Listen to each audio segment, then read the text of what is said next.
Last thing you'll see is smoke as I'm moving on. You took all the love I gave and left me all alone. I'm traveling on this road, somewhere far from home. I put in all I had. Today we're harvesting tall fescue. We're using the combine as a case 7250 paired with a Knuckey 30-foot pickup header. It's from Australia and it's our first year using it.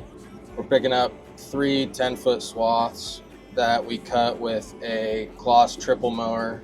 It's usually used for hay, but we're trying it out for grass seed this year, and so far it's working pretty well. We're moving at about 5 acres an hour. It's moving right along, but yeah.